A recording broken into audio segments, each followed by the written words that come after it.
esta reunión en español, favor de presionar el enlace de interpretación en la parte baja de la pantalla. Gracias. We will call this meeting to order. Mr. Wilcox, could you lead us in the Pledge of Allegiance?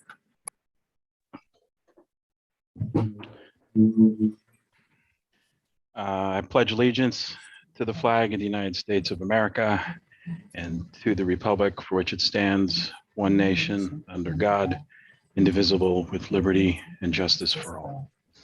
Thank you. Our first order of business is the public participation. Dr. Joyner and Dr. White. The timer, when I say time, it means that your time is up.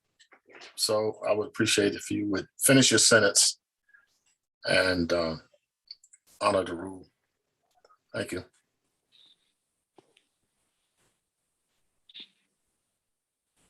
Our first speaker this evening is Jennifer Graves. Jennifer Graves, you may begin. Hi, can you hear me? Yes, we can. Hi, my name is Jennifer Graves. I've been a teacher in New Haven for 12 years. I'm speaking tonight about the concerns facing our preschool self-contained special education classrooms. What we are experiencing is a high number of children exiting birth to 3 with significant needs. Our student rosters are close to doubled what we have had in the past. And with the staff shortage we are seeing in the district, our classrooms are not equipped with the adult support needed to maintain a safe environment. I am concerned for the mental well-being of my colleagues. There weren't many of us to begin with, perhaps 12 in the district. 3 of us have resigned since August. I implore the district to create incentives to hire more full-time paraprofessionals for these classrooms. Other districts are offering to pay for the para-protest and signing bonuses to recruit support staff. With children exiting birth to 3 throughout the year and no cap to the number of students we service, teachers need to know that the district is exploring all avenues to support our classrooms. Our students deserve high-quality instruction in a safe and engaging environment. I hope we can continue this conversation and work together to alleviate these concerns. Thank you so much for your time.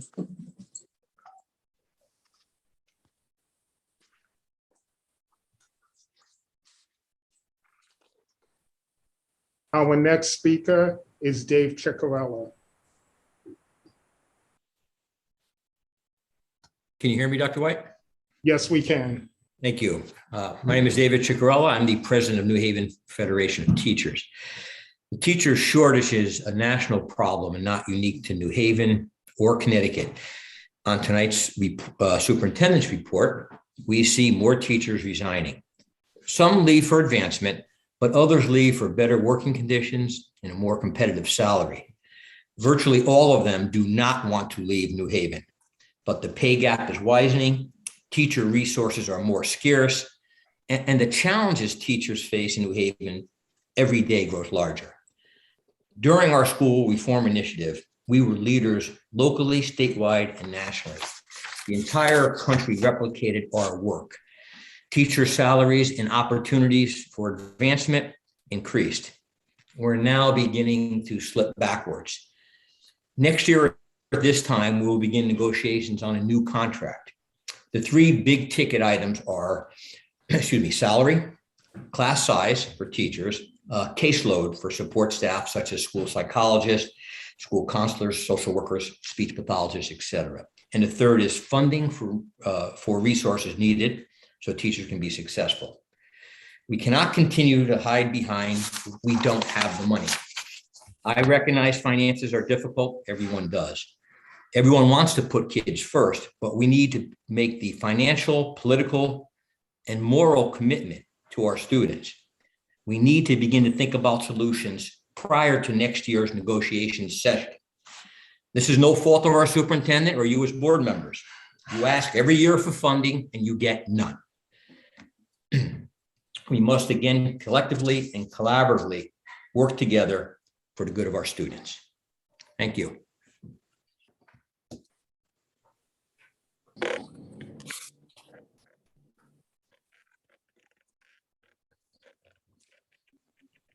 Our next speaker is Heiklis Williams. Good evening, everyone. Hope everyone is doing well as we all march together in this struggle. It's a very unprecedented time for everyone. And a lot of us are going through a lot of mental challenges in the district. The teaching staff and support staff, everyone is going through the struggle. Some can bear it up and others, leave, and some, take it different ways. But we're all staying in it together, and we're hoping and praying that, everyone could stick through it as best as possible. Today, I want to stress the importance of the inclusion of the paras, whether that be for good things happening in the district or for the struggles we all face. A lot of times, we're left out, we're not mentioned.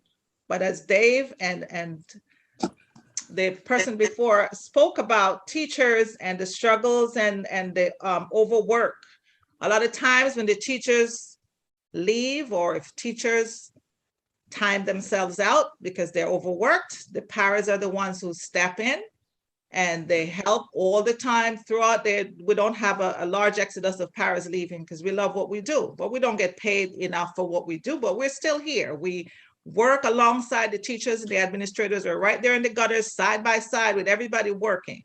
And I don't think we're getting the recognition and the appreciation we deserve. And I think it's time that we're given the proper recognition and we're given the proper compensation for our work.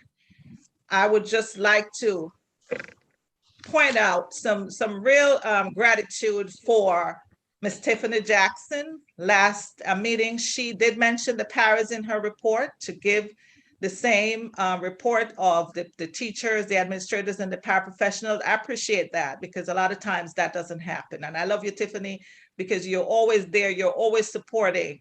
And I couldn't ask for somebody better to help represent this district than you do. From the first time I ever met you, you were always just the way you are, and please continue to do so. I know it's not easy, but I commend you.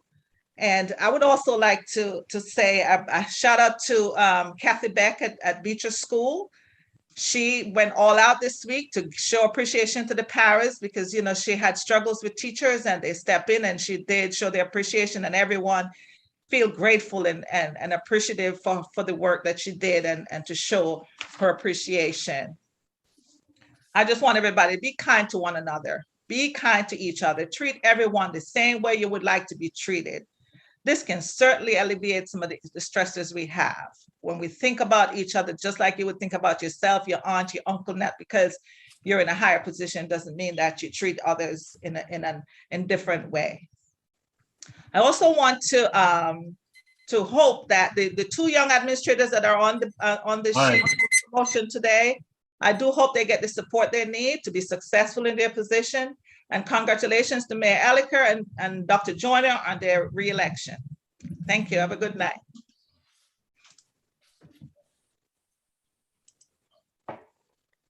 Our next speaker is Kristen. Ms. Hopes McFadden, you may speak. Hi, can you hear me? Yes, we can. How are you doing tonight? I would like to echo what Heiklis just said about being kind to one another. That is something that I try my best to live by, to be kind to one another. And we do need it at this time. A few things that I would like to thank Dr. Tracy for mentioning that she is compensating people for working during their prep times. However, I've had a few teachers ask me how do they go about receiving that compensation because they don't know how to receive that compensation. And also have a question as far as coverage of other classes. Oftentimes, because substitute teachers are not able to be found, the kids from other classes are split up and put into other teachers' classrooms. And while that may not seem like that's a big deal, it is a big deal because you're trying to teach your own class and really kind of babysit other kids. And you don't really want to just be a babysitter. You want to have them engaged and make sure they're on task and what they're doing for the other classes. So you're kind of doing two jobs at once. And I was wondering if there's any way to have any type of compensation for that as well. I mean, again, there is the pay for the substitute teachers. And if you're not getting substitute teachers, what's happening to that money? And then the other thing that I want to ask, is it true? I've heard a rumor, someone wanted, and I didn't have a chance to do my investigation to find out if it's true. Is Yale paying more towards the pilot program? And if so, is that money going to eventually flow to the Board of Education? The teachers sacrificed last year $4 million, took a pay freeze, and then the increases. We've been hearing a lot of complaints about the increases where they thought, one teacher I spoke to today said he thought he was going to get a $3,000 raise had we not taken the pay freeze, took the pay freeze, and then the raise was only $1,000. So not only did he lose $3,000 from taking a pay freeze, he lost another $2,000 when the steps went up. And while I understand that the union decides how the money is distributed, we can't distribute the money unless we receive it. And I'm just wondering if there's more money that's going to be passing on to the teachers because we're doing the hard work and we're sticking here. And I know lots of teachers who have left this district for 10, like I said, $10, $20, $30,000 more to do the exact same job. And we're staying behind. And are we going to, be compensated and appreciated for that? And again, thank you for your time. And I would like to echo what Hikely said. We need to be kind to one another. Thank you. Bye-bye.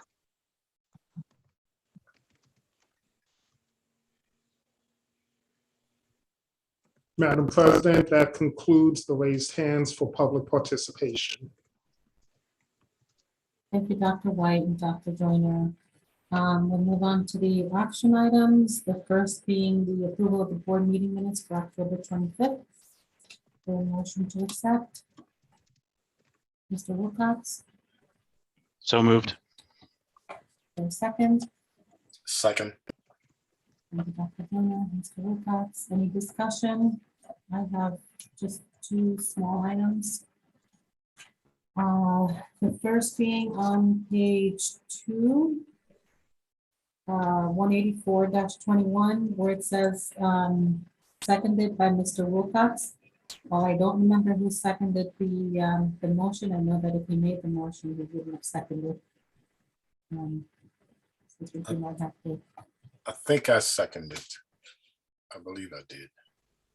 Okay. I have I might have to go to the tapes to confirm that. But and then my second item is on page 4, item 8, the President's Report. NWACP should be NAACP.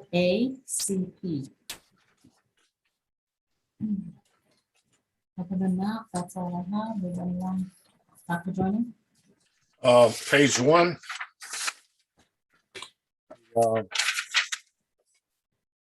I'm sorry, it's not page 1. It's page 2 under teaching and learning. On the third line should be request all children in the district to read independently. The next line should be a city that reads and thinks critically. And that's it. Madam President, Mr. Conway? on page 3,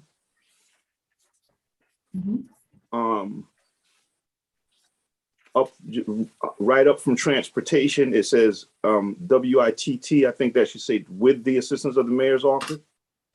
Yes. With, I think that's what that should say. And then also on page 3, I'm not sure under Mr. Jackson's report, it says shortage F23. I'm not sure what that means. Let's see. Yeah, I don't know what that means either. Okay. So those are my two questions or corrections. Okay, any other discussion? Okay, so we will vote Is there on a it. place can't get it in there? Mr. Bolton, Yes. do you have something for I'm sorry. What was that? You were speaking. I'm not sure if you were Oh, talking I'm to sorry. us. I didn't know I was unmuted. I'm sorry about that. Okay. All right, so we will vote on the minutes with the corrections. Mr. Wilcox, Yes. Dr. Joyner, Yes. Mr. Bolton, Yes. Mr. Conway, Yes. Dr. Jackson.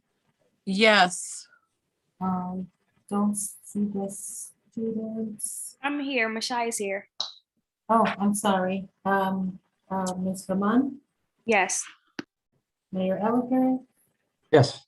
and I'm a yes as well, and so minutes pass with corrections.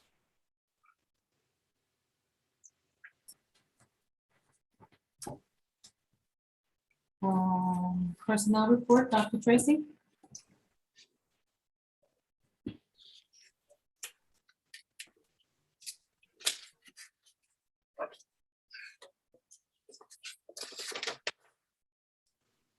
Dr. Tracy. Dr. Tracy? Dr. Go Joyner ahead. controls the remote, and so he was not at the table moment, so we have it. So good evening, board, and good evening, members of the public who may be watching. We have very short personal report, I think it is, but on this, there are two administrators that are being moved up from interim into the permanent position. And those are the administrators of David Street School, Marisa Asarisi, from interim to principal, Adam Conway from interim to assistant principal. They have spent 2 months or more now demonstrating that they're capable of running the school, and we believe that they should be promoted to those to the permanent positions. And with that said, I'm asking for the board to approve Lucy, personally. The motion to approve the personnel report. Dr. Joyner, Motion to approve the superintendent's personnel report. for a second.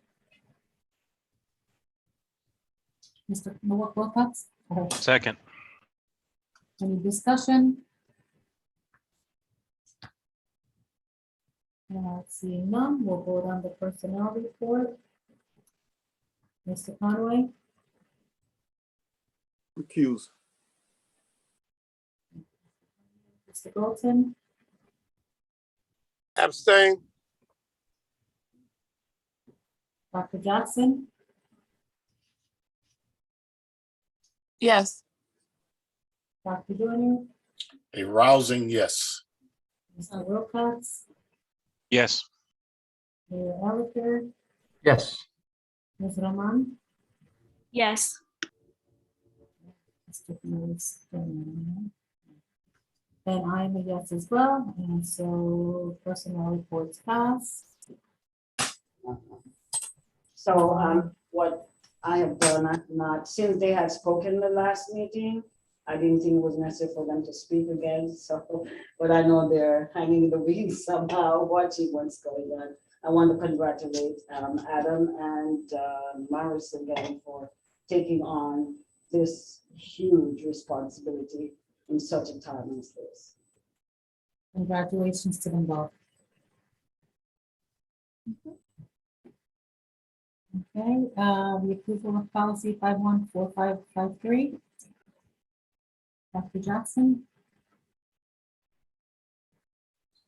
Hello, forgive my picture. I'm on my phone. There's something wrong with my laptop and I'm having trouble. So please excuse, I'm trying to get set back up. But the approval policy 5145.53, I just have to say this.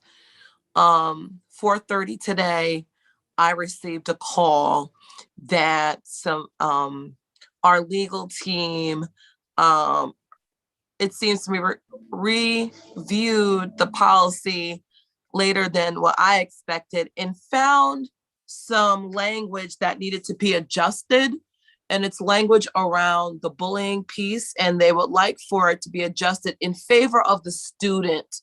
So with that being said, because this policy is so important to me and to our community and to our students, I am asking the board to please allow me to hold this one last time so that this policy can be as correct and as supportive as it can be, and to the level that our legal team has requested it be. So with that, I'm pulling it back, and I am going to assure our community that this policy will be brought for the vote at our next meeting, as the legal wording will be fixed.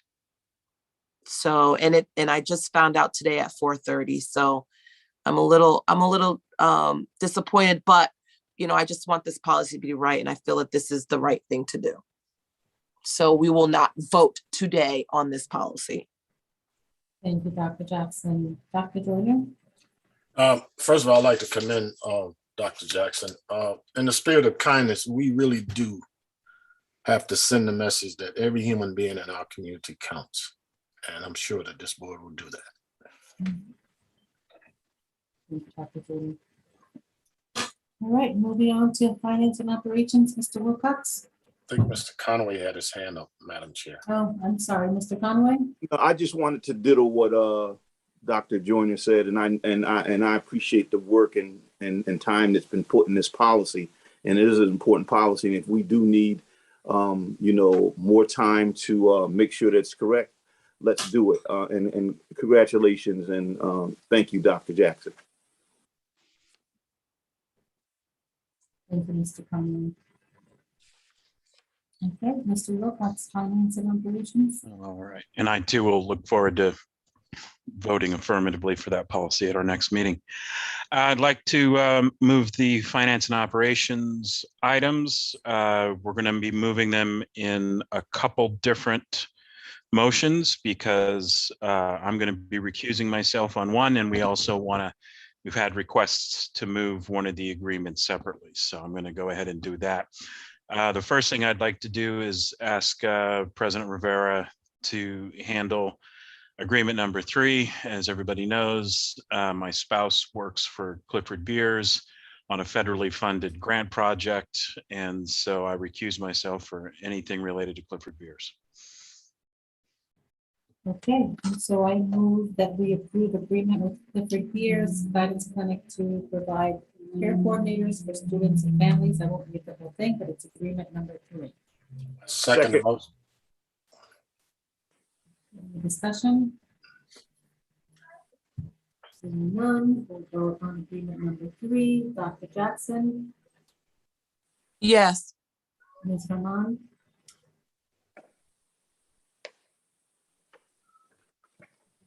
Ms. Rahman, Dr. Joyner, Yes. Mr. Conway, Yes. Mr. Bolton, Yes. and Mr. Wilcox. Accused. Thank you. Mayor Elicker. Yes. Still not on. Ms. Rahman. Yes. Thank you. And I'm a yes as well. And so agreement number 3. Thank you. The next thing I'd like to do is make a motion, and that is I move that we approve agreement number 8 with SP Ella LLC for the lease renewal property of 540 LT Grassel Boulevard. Second. Second. Thank you, Dr. Joyner. Any discussion? Mayor Elicker. Just wanted to thank, I believe it was Mr. Land that was instrumental in making this happen. It seems like it was kind of a tough negotiation. I appreciate the work that you're doing to do your best to defend the interest of the school system. Thank you very much, Mayor. Thank you, Mayor. Mr. Conway? And then Mr. Yes, I Wilcox. just want to point out that we did have a long and lengthy discussion Sir? about this. Okay. You take cards? We had a long and lengthy discussion about this in Pinot, and it was a tough negotiation. The building is under is under a new owner. So I mean, and this school needs certainly needs a place to educate its students. It's not an ideal lease, but I'm going to support it for those reasons, because Mr. Lamb and his team, they went in and they negotiated real hard, and we will be in the future looking for a better negotiation for the adult education building. So we had a hard discussion about this, and I had a lot of questions about it in FNO, but we landed where we are, and thank you, Mr. Lamb, and your team for its negotiations. Thank you, Mr. Conway. Mr. Wilcox, and Dr. Joyner, and then Mr. Before Bolton. I make my comments, President Rivera, it looks like Ms. Mason has a question or a hand up. Ms. Mason? Evening, everyone. I need clarification on who seconded, Mr. Conaway or Dr. Joyner, the agreement number 3, Clifford Beers. I'll submit to Dr. Joyner. Okay. Thank you. Thank you, Mr. Conway. I'll just, as Mr. Conaway just mentioned, we did have a lengthy conversation about this, and Mr. Lamb explained it, and then also presented a memo that I believe is also posted, was in our board packets as well. I think a very key thing about this is that we have a 90-day escape clause for any reason if we can find another suitable space for the adult education program. And the administration has said that that is something that they are committed to doing. So I also believe another key point was the negotiating position from the new owner was originally wanted a 10-year lease. And that was a non-starter I'm sure for anybody, let alone for the administration. So because there's the escape clause and we can find a way out of this and we need a place for this academic program, I'm in support of this. Thank you, Mr. Wilcox, Dr. Joyner, and then Mr. Bolton. Well, I'd like to commend Mr. Lamb again. In fact, his name is misleading. He's more like a lion than a lamb. And I hope that we can do something about this, because I really believe that in the COVID era that some people are taking advantage. In fact, I know they are. I don't know if this person is, but we should certainly not be a district that does not get the best bang for our buck. And I'm hoping that we can find some alternatives if we feel we're not treated fairly. Thank you, Dr. Joyner. Mr. Bolton? Thank you, Madam President. I'm not commending anyone on this. We've been dealing with this issue for several years now. We moved all of our other operations out of that complex, but for some reason, we did not act on this for years and years. This lease is moving from $9 an hour to $16 an hour. That is absolutely ridiculous. We should have been, this is a lack of long-term planning on our part. And I have the question, where's the money coming from? Because the fact is, we know for a fact, you can ask anybody at the state, they have been, the adult ed has been flat funded on this rent fee for many years now, several years. I think something like 8 or 9 years, they've been flat funded, haven't gotten any additional money. So who is going to pay this extra $7 a square yard of rent that we have to pay now? Who's going to pay that? You know who's going to pay that? The paraprofessionals are going to pay that. The student activities are going to pay that. Everybody else in this district, the taxpayers, are going to pay that.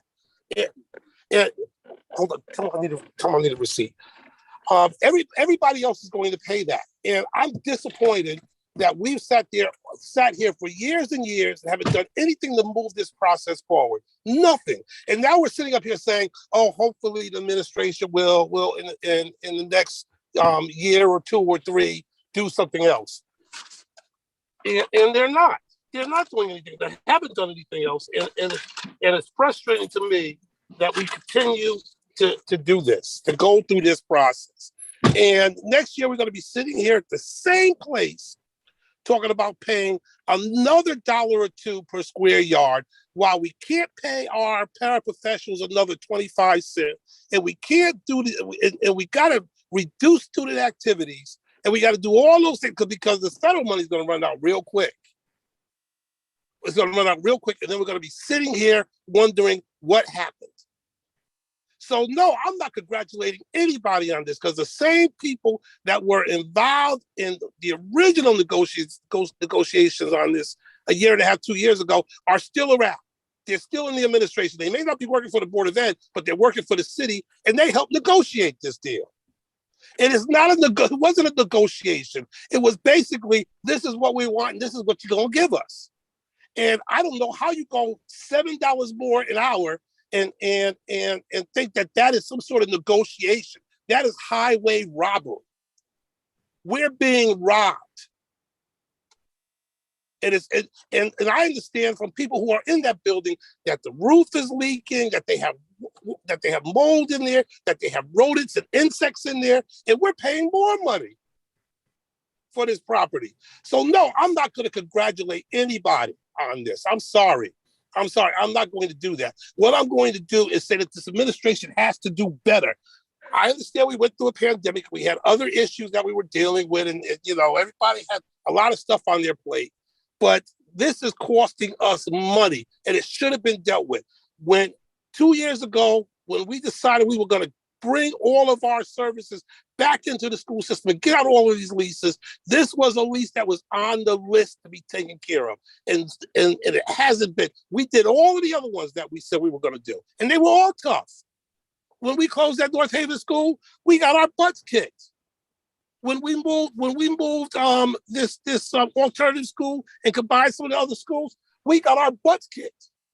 But we did it because it had to be done. And somehow adult education just get ignored. And I really like that, Madam President, I'll end now, but I'm asking the question to the finance chair: who is paying this extra money? Where's it coming from?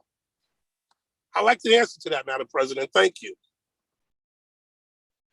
Supporting Dr. Jackson. Thank you, Madam Chair. I guess I don't know if this will go to Dr. Tracy or Mr. Lamb. This is the first I've heard of the roof leaking, all that kind of stuff. Is that an issue? Is the roof leaking?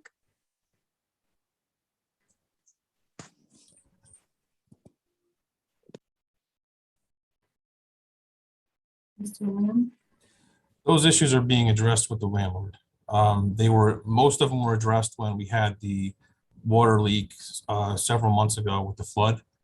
And there are provisions within the lease that provide us with $100,000 worth of TIA plus the requirement for the landlord to bring the building up to the standards of the Department of Health for occupying a building. Thank you, Mr. Lamb. Does that affect anything like with mold or anything like that? I'm just, Yes. I'm hearing a lot about mold. I'm following this big story at my alma mater with leaks and mold, and that when I heard that, are we having issues with any kind of mold? Because the black mold does cause a lot of sickness. Whatever issues we had with mold were addressed with the health department when we had the remediation done during the last event. Thank you. Thank you, Dr. Jackson. Mr. Wilcox? Yes, I'm wondering if anybody from the administration can answer the question about the adult education finances related to the rent for this space. And if his answer is not available at this meeting, then we'll put it on the agenda for the next finance and operations meeting to take a look at that. I don't recall from looking at budgets for the district how that's covered. Does anybody have answer to that information at this time? We will probe into that, Matt. What we do know that adult education is paid for the most part by the state Department of Education. And we've had a lot of conversation with Representative Tony Walker on the issue that's going on at adult ed. And even if we have to move out of there, the question is, where is the space in New Haven to house these people right now immediately. So we've explored a number of different things, and borrowing, finding a space and building up that space or building out that space for the needs of that school. Under new management, we're stuck with under new management. Now I can't say what happened in the past because I wasn't a part of any administration about what was going on in the past about adult ed. But I know that we do have plans we're looking into for what we need to do about adult ed, moving out of that building. But under new management, we're stuck with what we have to do. Okay, so if I'm understanding the desire for the information correctly, it sounds like a good question that would be on the next discussion item for the next Finance and Operations Committee meeting will be the financial implications of the increases of this rent on the overall budget. And then the second thing is, and where is that money coming from? Is this general funds, or is this monies that are covered by the funding that comes in specifically for the adult education program? Yeah. And if I'm incorrect on that formulation, I'm sure I'll be corrected, and I appreciate the correction. I will also say, while I have the floor, that nobody in the Finance and Operations Committee meeting was happy about this.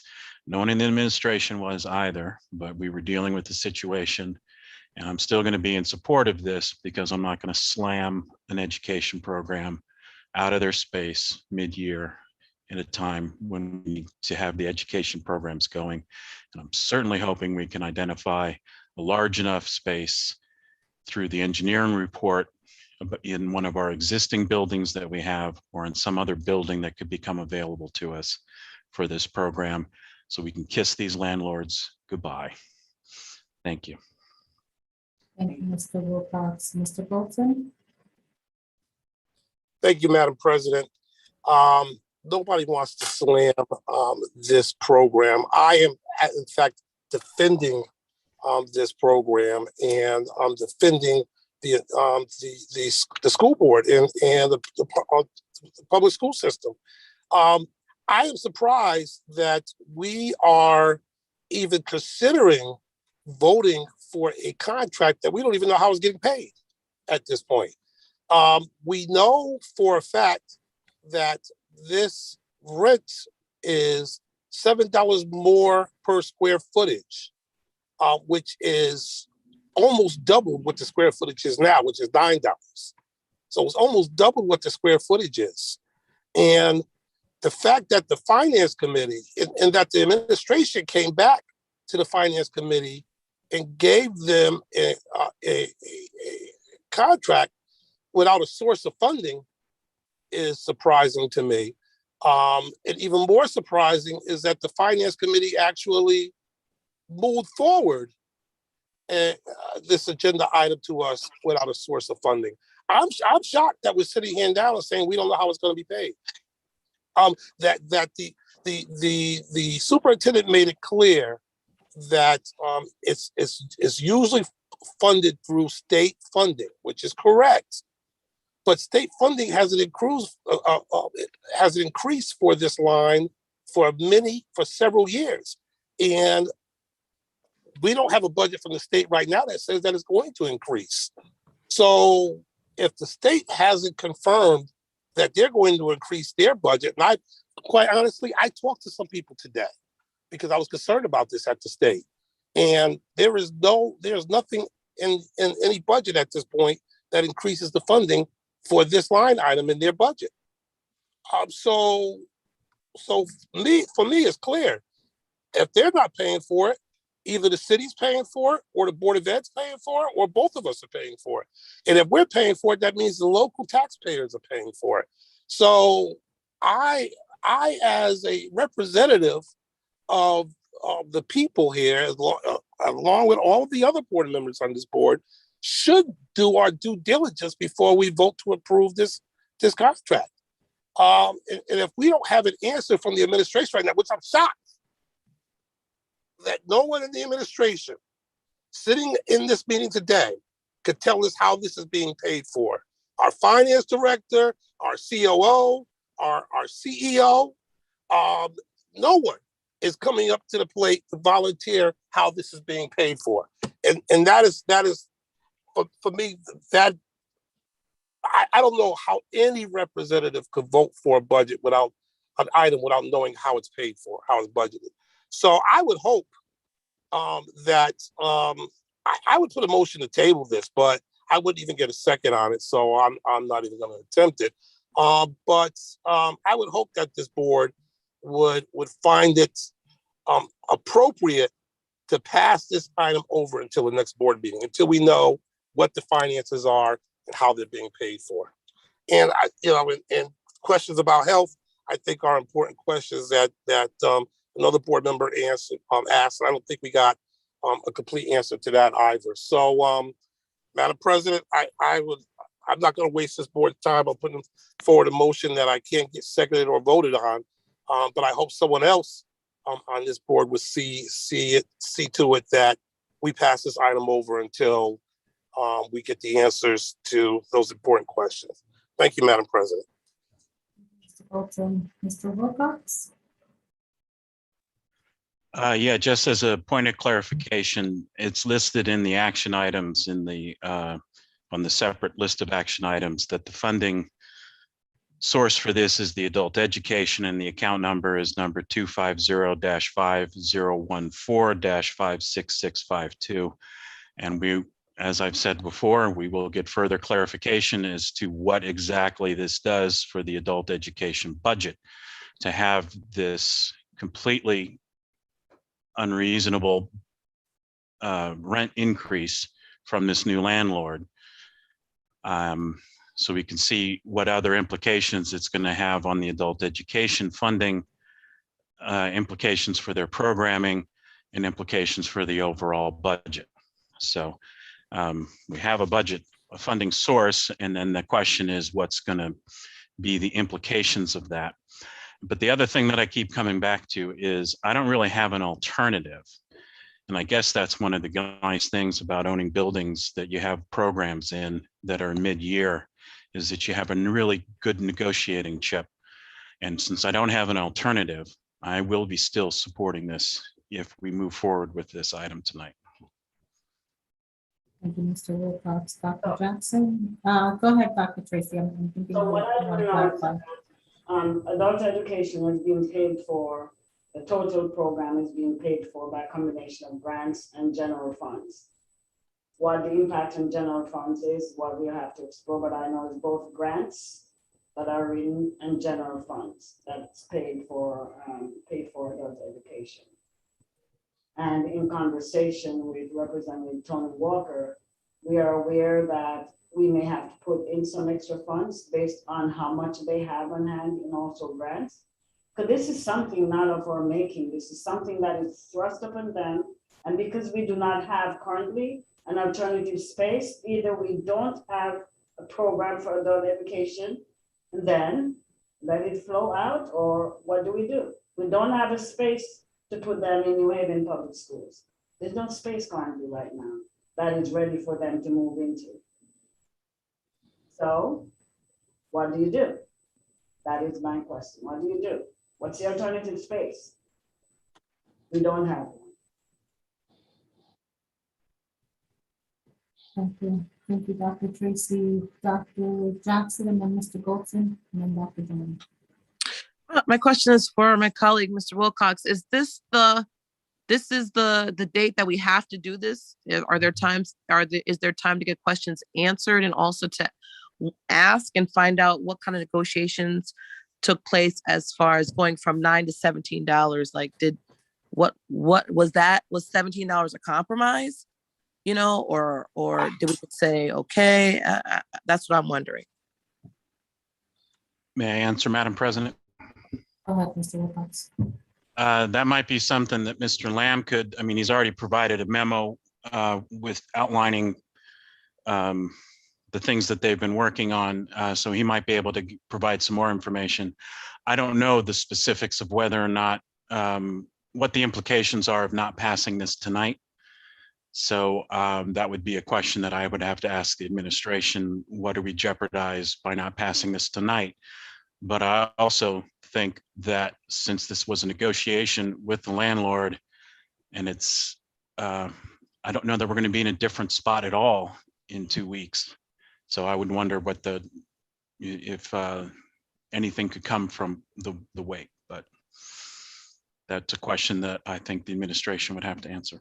And I just want to add to my question, thank you, that I know that there's no place for these kids to go to. That from what I understand, the sheer amount of students that they have, there's nowhere just to pick up and put them. And so. Mr. Lamb has it. President, Mr. Lamb has it. We had started negotiations with the landlord at $27 a square foot. And he was going off of market value in the Long Wharf area, which is not even close to what this property is rated to. It's not AAA class office space. It's not even AA class office space. We've been paying between $12 and $13 a square foot since 1995. And when you look at escalation and you look at inflation and just going off of regular CPI increase, we would be somewhere between $17 and $25 a square foot if the space was maintained correctly over the years, which it has not been. And that was a big portion of the $100,000 worth of TIA that comes into the contract, as well as the requirements for the landlord to make specific repairs. Thank you, Mr. Lamb. Mr. Goldson? Thank you, Madam President. This is, I don't want to call it a trick, but this is a method that's been used by the administration over the 6 years that I've been here on this board. And that is to give us something at the last minute and then say there's no alternative. There hasn't been any planning around this whatsoever for the last 2 years, for the last 2.5 years, for moving, no planning whatsoever. And then you come back to us and say at the last minute, well, what's the alternative? There is no alternative because you haven't done any planning to give us an alternative. It was the same thing that happened with the bus company. You put the thing out the bid, gave people 30 days before the end of the contract, and no other company could bid because they needed at least 6 months to a year to be able to plan. And they knew that. So we were stuck with, not only stuck with the same bus company, but stuck with a higher price for the bus company. It's the same kind of planning. And it's frustrating to me to say that. The negotiating team. Who was on the negotiating team? I can tell you nobody from Adult Ed was on the negotiating team. As far as I know, we didn't have any board representation on the negotiating team. We're the ones that making the final vote on this. So we should have had somebody at the table to represent us, to let us know what was going on. Nothing, not a thing. So they started at $27. So what? I could have started at $5, at $2.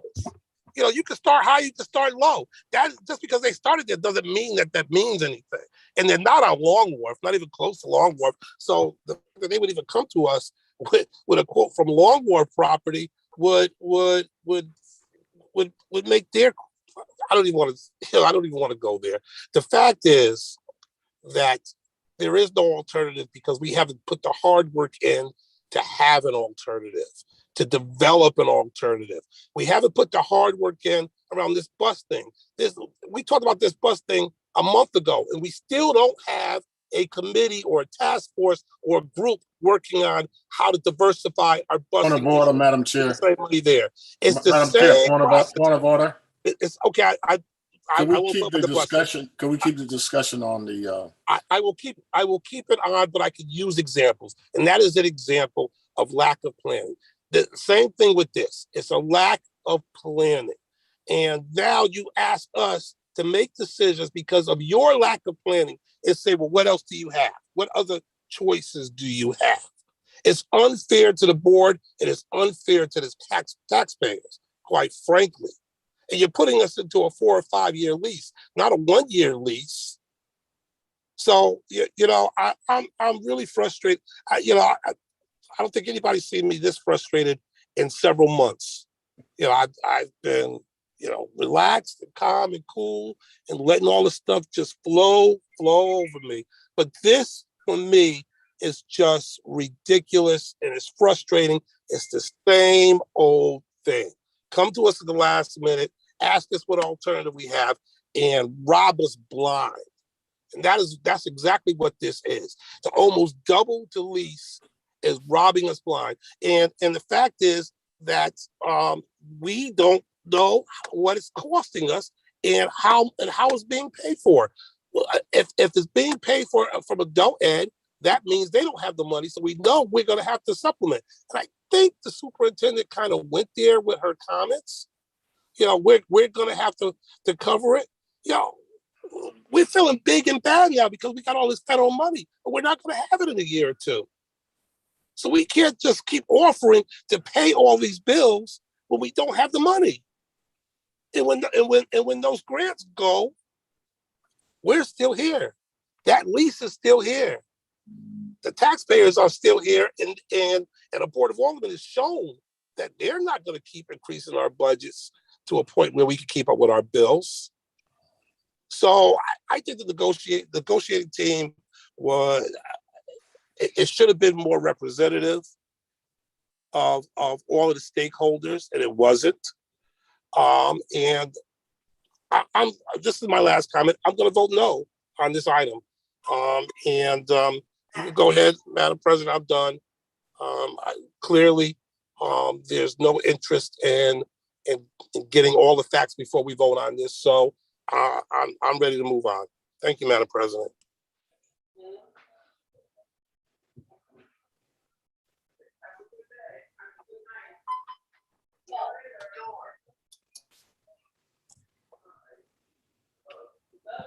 Oh, I was muted. Sorry about that. Thank you, Mr. Bolton. Go ahead, Dr. Joyner. First of all, I come in peace and kindness. I think Mr. Lamb gave a fairly good explanation that that he was of the impression that they were asking for too much and that prior to his coming here, they hadn't done the upkeep. I'm there quite a bit, so I can say amen to that. And I don't think that anybody first of all, board members don't negotiate. We don't do that. That's the job of the administration. But finally, we are in a tough situation. And actually, Mr. Penn was negotiating this, and unfortunately, he left. And we had a period of time where we didn't have anybody, and the people that took over did the best they could do. And I'm optimistic that we'll find a solution. But like Mr. Conaway, I'm not going to put myself in a position to have those people not have a place to learn. It's hard enough on everybody. It's been hard enough on everybody over the last couple of years.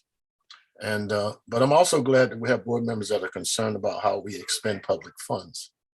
It is a sacred trust, and we should try to take this as a learning opportunity, and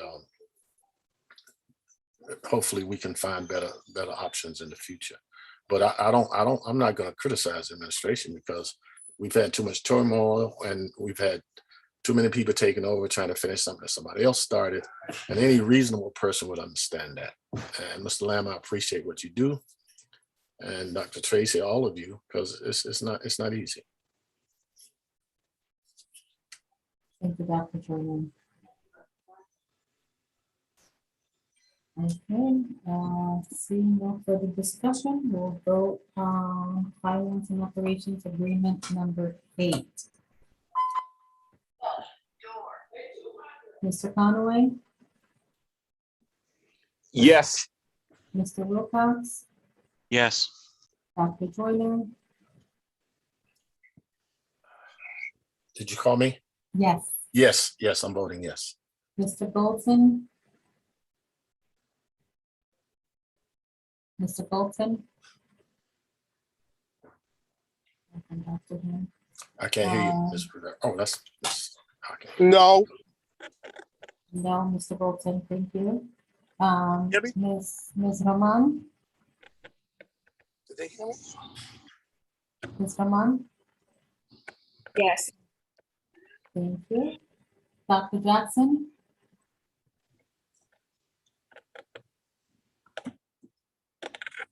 Dr. Jackson, I don't see her on. I don't see her. I don't see her on, okay. Mayor Elicker? Yes. And I'm a yes as well, and so that motion passes. Mr. Wilcox?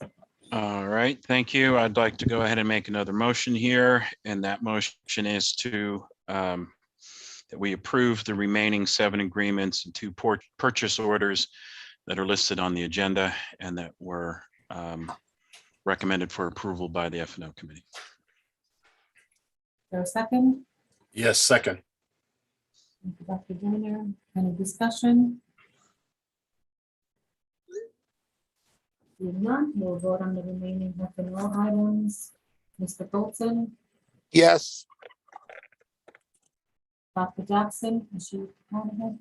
I'm back. I'm sorry. I'm having a lot of trouble. What are we're voting on the lease? The remaining F&O items, we voted on the lease already, it passed. I'm sorry. I wanted to vote yes for that. For the record, I was going to vote yes for that. Okay, Okay. And I'm voting yes for F&O. thank you, Dr. Jackson. Dr. Joyner? Yes. Mr. Wilcox? Yes. Mr. Conaway? Yes. Ms. Rahman? Yes. Thank you. Mayor Elicker? Yes. And I am a yes as well, and so that motion passes. And we'll move on to the students' report.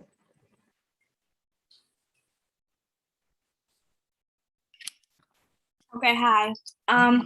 First, I would like to say I apologize for the meetings I missed. I know that was very uncalled for, and I should have gotten in contact with somebody. Secondly, I would like to state that recently, a lot of students around me, including myself, have been struggling with our mental health, and we feel as if New Haven Public Schools has not been providing us any type of outlet or anybody to help us. And along with me missing the meetings and a lot of stuff going on, not once did someone reach out to me and to see if I was okay. But I know that an adult in a meeting did make a statement about me being replaced or something like that. And that was something that I did not appreciate. And that was very uncalled for because I did have a lot going on. And knowing that that person worked at my school and they knew my situation, that genuinely made me feel some type of way. But I genuinely do apologize for missing the meetings.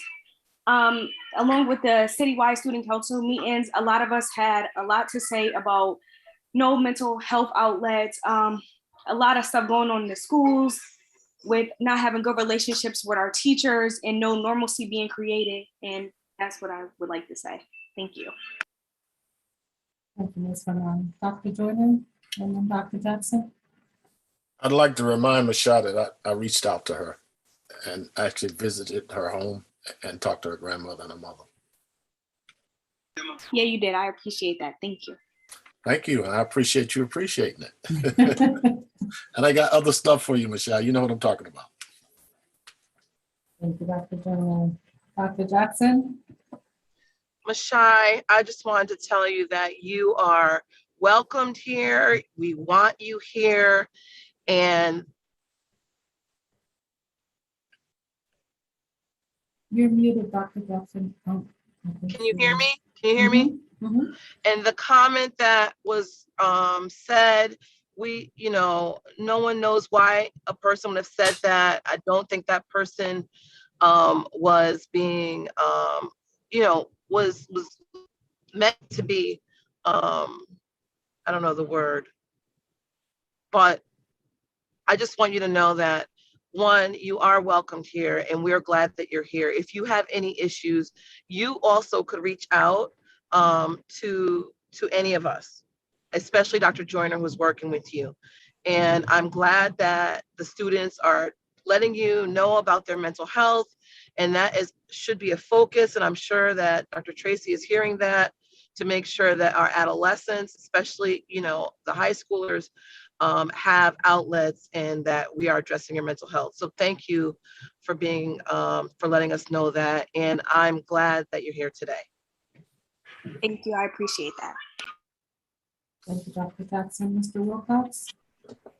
Yes, I just had a request for both you and for Dr. Tracy, and that is maybe our next full board meeting that we have as a topic in the superintendent's report, mental health supports for students, since that is a topic that our Ms. Rahman just brought up. And I think it's something that we should probably get a sense of what exactly is being offered in the different schools and where some gaps might be and how we might fill them. Thank you. Thank you, Mr. Wilcox. Dr. Tracy, if you could add that for the next, or our next meeting, that would be good. Dr. Jackson? Dr. Jackson? I think Dr. Jackson already spoke. Okay, she had her hand up again, but I don't see her anymore. So she's just having problems with the internet, I guess. Mr. Conway, did you want to say something? Yes, I did. I want to first of all thank Ms. Rahman for speaking up, and I too want to lend my support and let her know that she is welcome on this board. We respect her opinion and the students' opinions. In fact, it's probably one of the more important opinions that we get.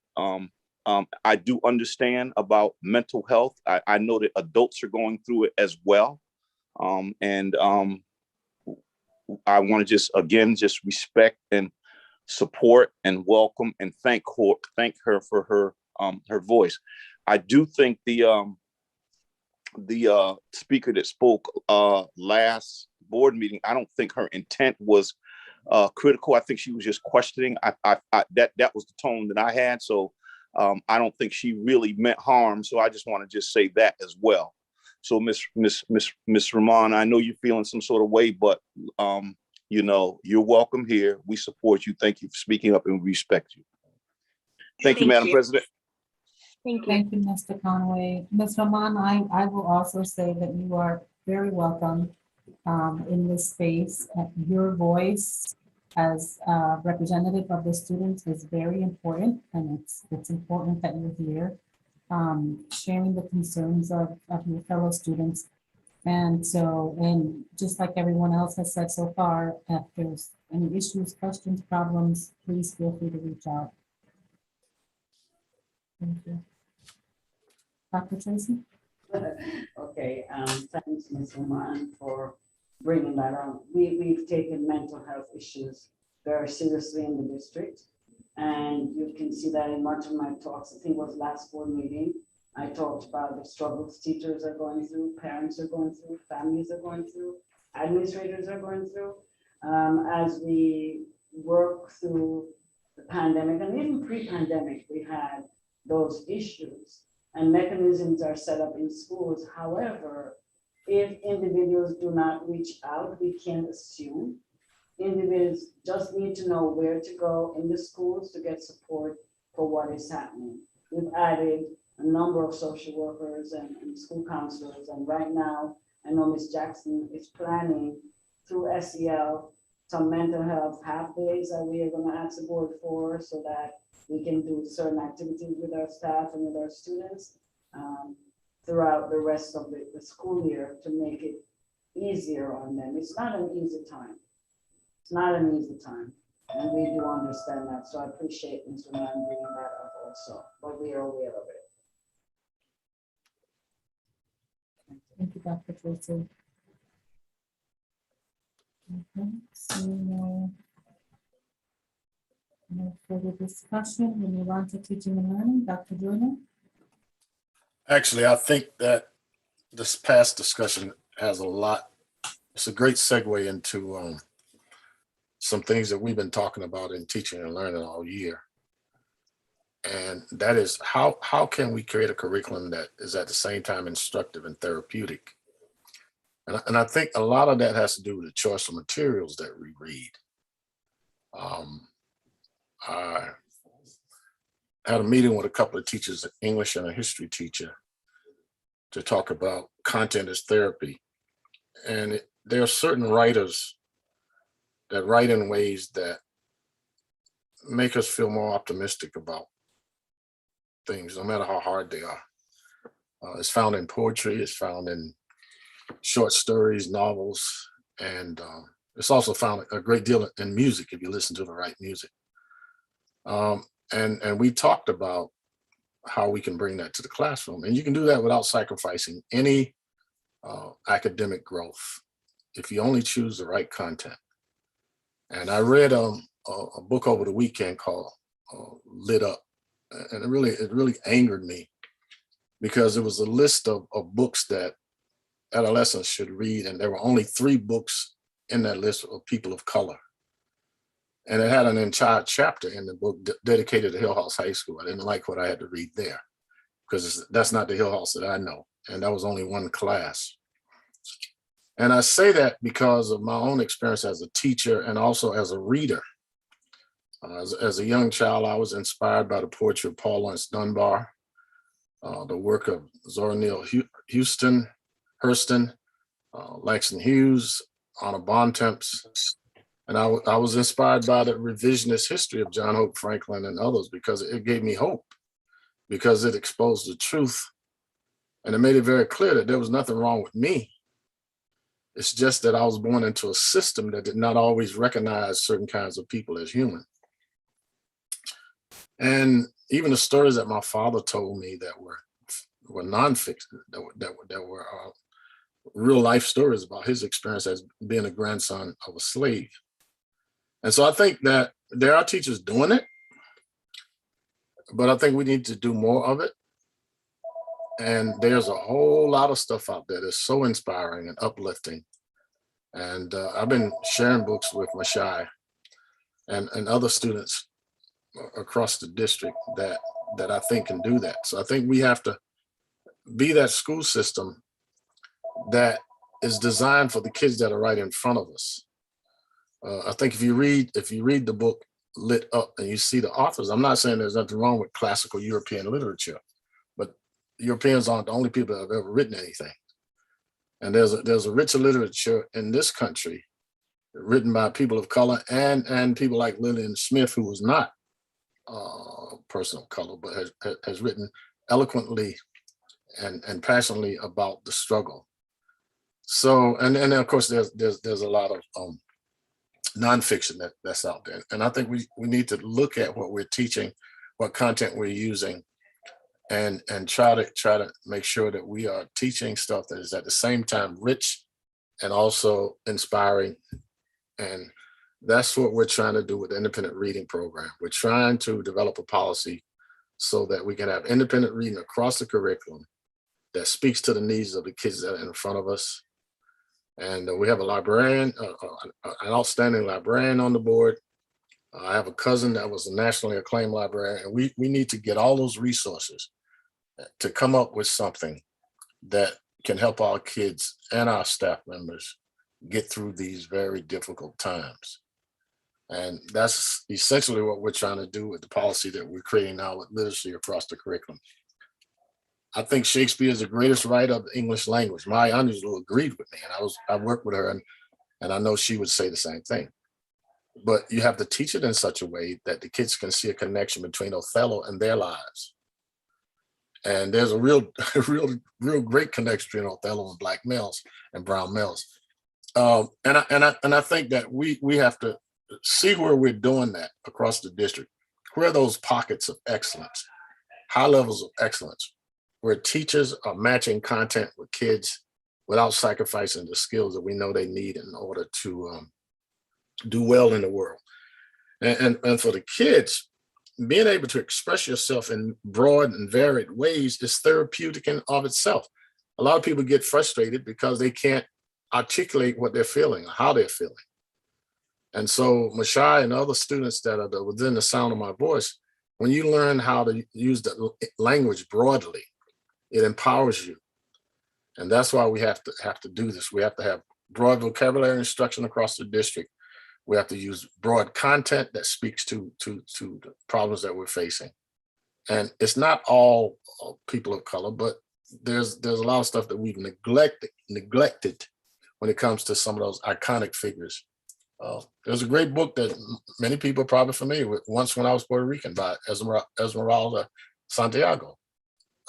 you should read that book because it speaks to all of us. And Down These Mean Streets by Perry Thomas.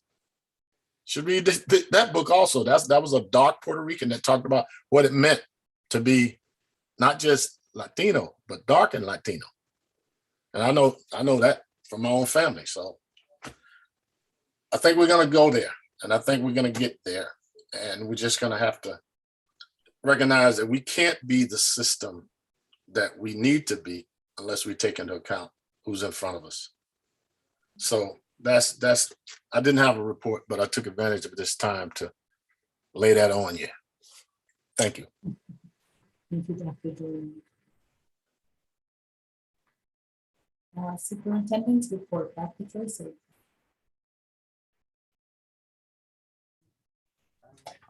Thank you, Madam President. They keep muting me here. They don't want me to say anything. That wasn't me. So we have a couple of reports. Dr. White is going to share COVID compliance update, testing and vaccination that are being planned with the health department. As we know that the 5 through 12, 11-year-old will be, they are now eligible for testing.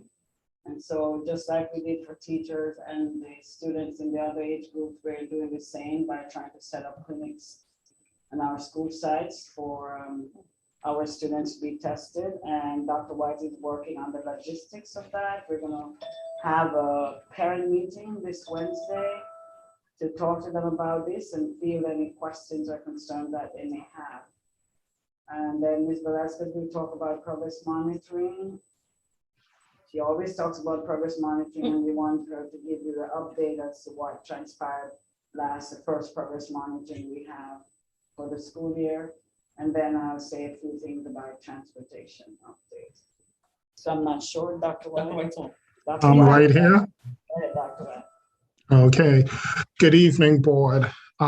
Thank you for this opportunity to update you. As you know, in August, Governor Lamont put into place Executive Order 13G, which required all state employees and covered workers to be vaccinated, which included our staff, as the school board is a subspecies of the State Board of Education, and we are all considered covered workers, the staff here.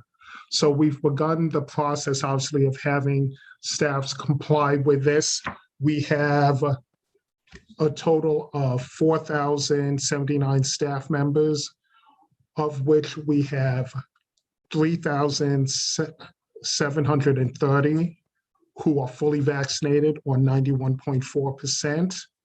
We have 349 who are currently in the testing pool, either through exemption or declining to be vaccinated, and are submitting their weekly testing, which represents 8.6% of our staff. Testing is to be uploaded weekly, Thursday evening by 11:59 p.m. in accordance with the policy that the board passed a few weeks ago. And the staff provides either a PCR or antigen test for that. Thus far, we've had full compliance either through the testing, uploading the results. The most trouble we've ever had is that occasionally staff has trouble uploading or not comfortable with the process to get their results uploaded, but they do show them to their supervisor to be compliant for each week. And they've been working through this each week. This will be in place until the executive order is lifted. In terms of vaccination, now that 5 through 11 is eligible for vaccination, our schools are working with the health department as well as our partners to set up clinics. Griffin Hospital is targeting first working with the 25 schools that currently do not have school-based health clinics. And then we'll also be working with our other 16 locations that do have school-based health clinics to have vaccination. So school information will be coming out by a school basis because the clinics will be at the school available for families to have their students vaccinated. We've been working to get up and running Project COVID Detect, which is the weekly testing with Quest Diagnostic. We've had some delays in the programming because there have been some changes in the scope of what the testing will be. As you know, when we first started this was going to include staff in the testing. It was reduced to only being students in the testing. And there's been a change. First, it was going to be a pooled sample. Now it's individual samples. So our expectation is that our first schools will be testing this week. Currently, we've had a low registration of approximately 244 students to date. So we are going to be making the push to continue that. And we're working on those things. Those are the key points of the update at this time. And I will send out some information that you can have this data as well. Thank you, Dr. White. And now Evie to say a few words about progress monitoring. Good evening. So last month, at the 7th week mark of school, every school in the district convened what we called progress monitoring groups, which meant that every teacher in either a department meeting or a grade level meeting looked at student data that we collected during the first 7 weeks and decided on which groupings they would create in order to differentiate instruction. So when I say that, I mean that every child in the district was assigned to a small group in which they would get just right teaching. And we configured this way because we knew that coming back from pandemic, we had a wide range of students that were sitting in a classroom ready to receive instruction, but that we needed to take into account precisely where they were, right? So this idea of unfinished learning. And so there was a huge undertaking because we wanted to make sure not only that we were addressing the needs of every child, but we are also really paying attention to engagement right now. We want to make sure that the lessons that we create are innovative, they're about project-based learning, they're hands-on, and that we're bringing the kids back to teaching in a way that will engage them so that they remain at school, but also that they fall in love with, reading and writing and all the basics again in a way that is just right for them. And so this takes a lot of planning amongst and collaboration amongst teachers. And by all accounts, it was messy at first because using data is messy.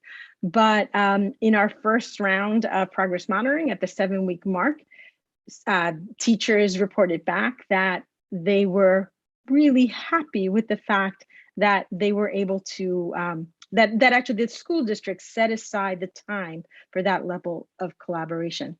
There will be another 6 times that we meet throughout the year. It's every 7 weeks, this process will happen again. And what we'll start to do is collect the data to see how impactful that small group instruction is. So we'll be able to report back on that. Dr. Tracy, is there any other part of progress monitoring that you'd like me to discuss? Thank you so much. It's a quick update because we've been telling the board about progress monitoring. So I just wanted a quick update as to where we are. So mixing in some good things with some things that are not so good. That's good. So now we're going to go to, thank you, Mr. Vasquez. We're going to transportation update. And I know that this part has been a struggle since we started school. I'm glad that we've had informed our parents ahead of time that we'll be experiencing some difficulties with transportation due to shortage of bus drivers, etc. I know in last meeting, Ms. Conway brought up the idea, he said, think outside the box. So that kept ringing in my head. I'm in the box, so let's think outside the box.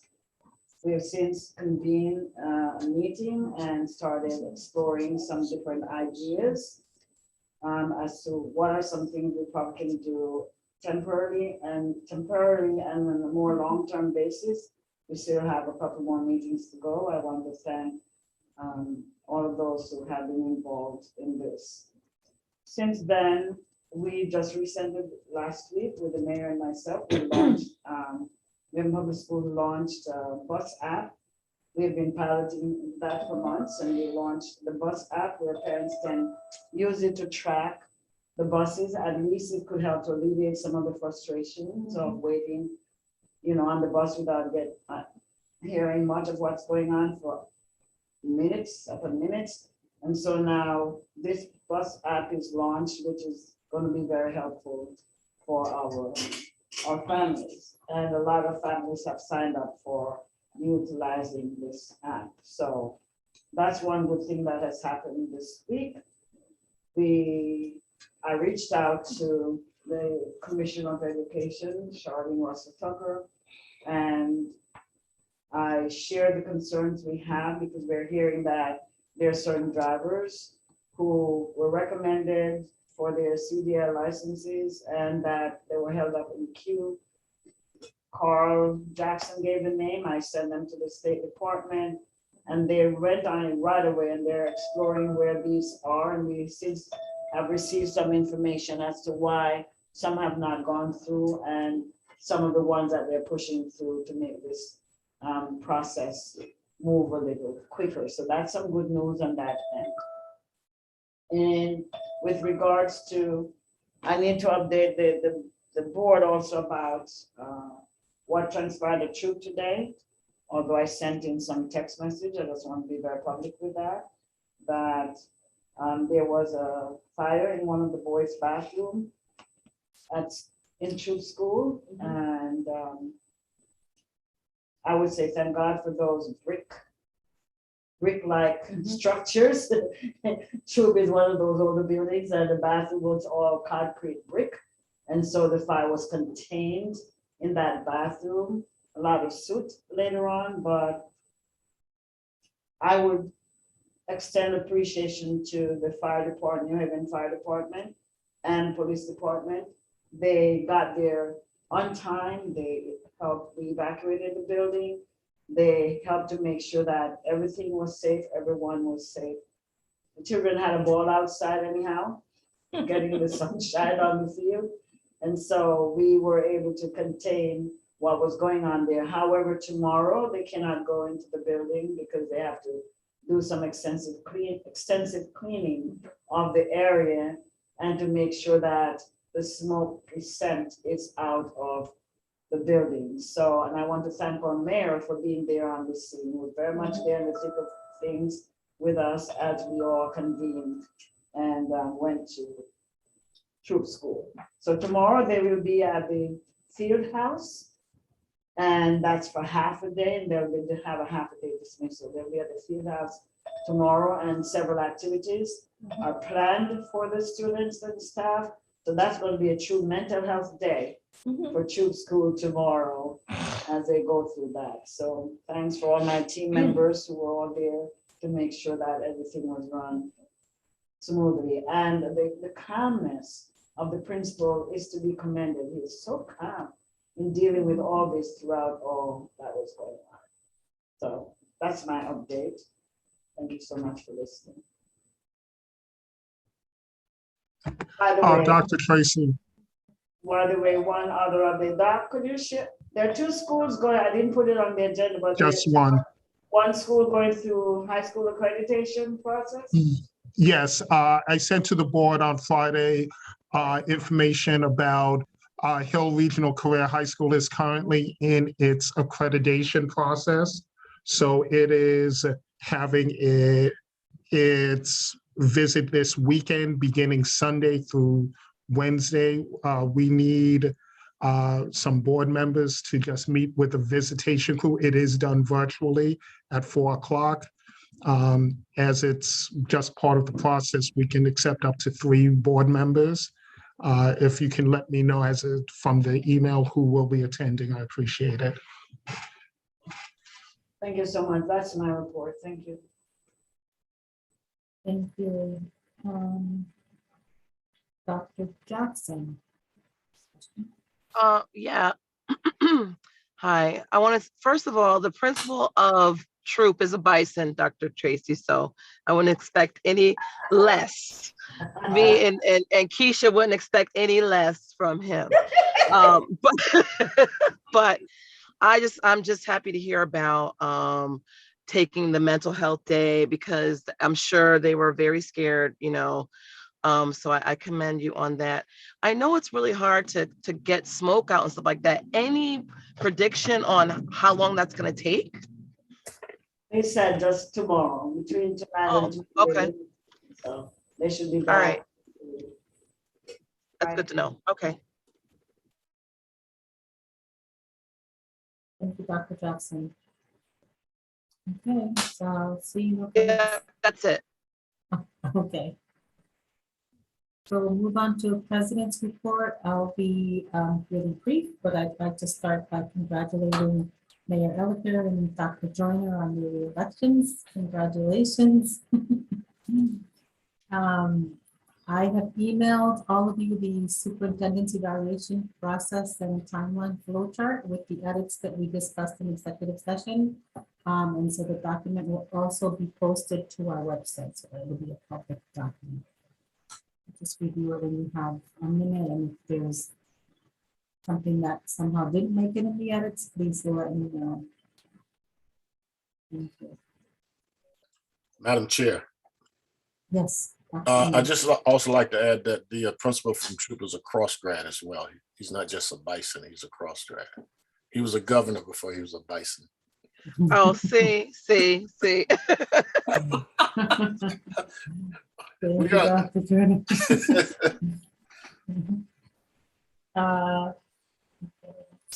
Questions? Head Start report, Mr. Wilcox. This will be very brief because we have not met since our last meeting, but we will be meeting on the 18th of this month at 5 p.m. But one thing I did want to point out is that the annual report for Head Start has been posted and is in the board packets. So for your reading enjoyment. Thank you, Mr. Wilcox. Please continue with citywide school building committee report. And this will also be brief because our next meeting is this Thursday at 4:30 p.m. And on the agenda will be the stewardship report, which I have a rundown on all the major projects in the districts related to school school renovation or boiler replacements, etc. And finance and operations report. Okay, one thing that I wanted to mention regarding the minutes from the meeting are in your agendas. One thing I did want to mention is that we did have the request coming out of this meeting at the last full board meeting, which was to provide for the administration to provide information about auxiliary buildings or buildings that are not used directly in instruction. And they have provided, it's posted and in our packets, which lists out not only the questioned space 333 Valley Street, but also the other spaces as well, with a rundown on current uses and plans for those spaces. So that information was provided. Thank you, Mr. Wilcox. And then if I would like me to move on, just very briefly, just the reminder that the student elections are important because the student board members are also important members of our board, and that the next round of elections will be starting up again in February. So we are really hoping that principals and teachers and others are encouraging our 10th graders to consider running for this important office.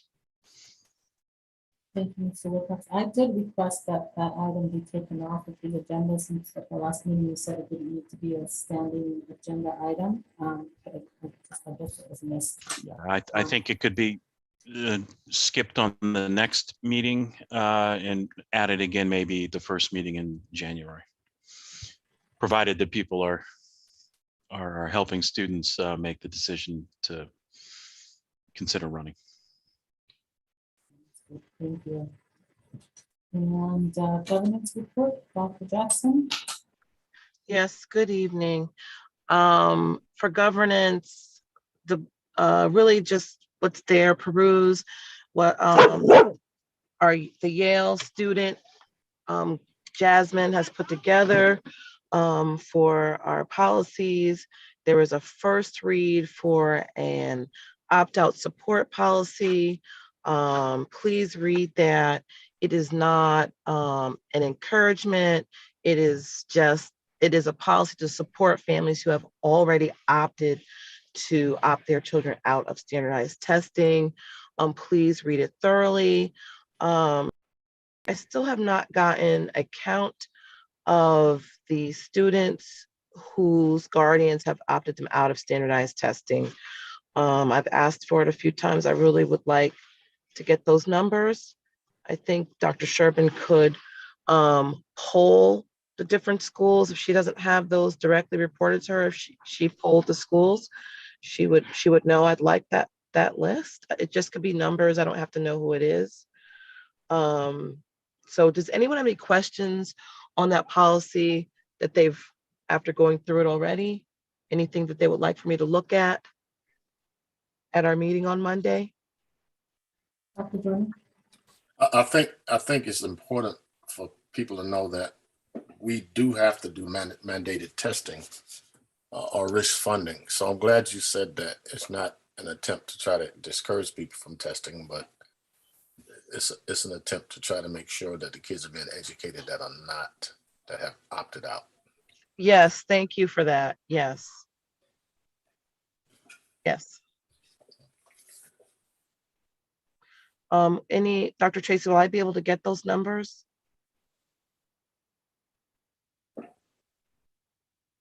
Sorry. They keep muting me here. Dr. Jackson, what numbers are you asking for? So I've asked Dr. Sherbin for the numbers of families who have opted their children out of the standardized testing. And I haven't gotten them. It's been at least 2 years. So every year it's different. It depends. We've not had a lot of families opting out, but it's close to when testing is coming out that they will actually opt out, if they do opt out. Well, I'm an opt-out parent. I know that you usually send it in the beginning of the year. So if I could just, if we don't have it for this year, just so I can get a ballpark, what the last year's numbers then? There was no testing last year. There was, yeah, there was testing last year. Or the year before. It doesn't matter. I just want a ballpark by school, the numbers.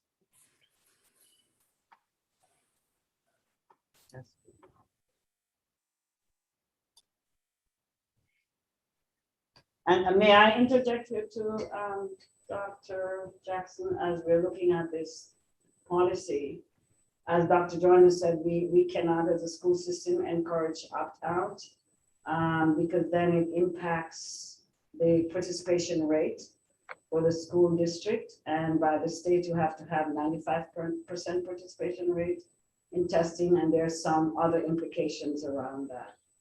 And this isn't a policy that encourages that. So that's why I don't want to discuss that about encouraging, because I think that's going to give folks the wrong impression of the policy. And the only reason why this policy is needed is because children are not treated properly who have opted out. There are comments, people are treated differently. This is just to give some uniformity for that population as far as when the testing is occurring. Comments, telling parents they can't opt out, like a lot of things go on that really shouldn't. And this policy is just to support those families so that they don't feel ostracized, because that is happening. So am I going to be able to get those numbers? I will pass on the request to Dr. Sherman. She's on the line. She's on the call. She's on here? Yep. I saw her name. Dr. Sherman, are you there? I see yep, she's there. Her name is there. Hi, I'll go ahead. I will have to poll the principals because we did not collect that data for 2021, and in 1920, there was no testing. So I'll poll the principals on last year to see how many from each school. Great, thank you. And I just want to say that, and I do understand what the money that's connected to testing and how for a district that's already underfunded, it's very, very important.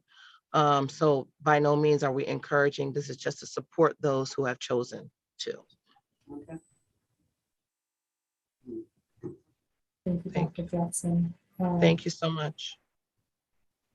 Do you have updates on the policy highlights? Or that was it? That's it. Food service task group, Mr. Conway?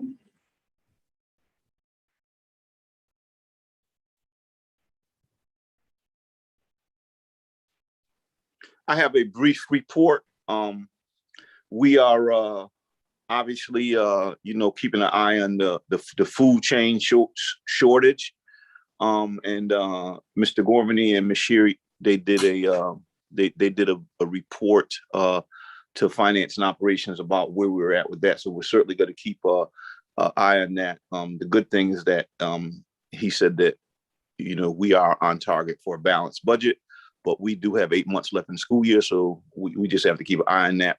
The other things that we are doing with the food service task group is that we're constantly talking about the food gaps when school is not in session. We have one coming up this month for Thanksgiving, and we want to make sure that families do have some options. We're also a regular topic is life-threatening food allergy policy that continues to be monitored. The group, we're also looking at all the other food policies. They're being updated. Our next meeting is November 10th, and the minutes and the agenda will be online. So that's my very brief report. And again, I express my gratitude to the support staff and the food service staff.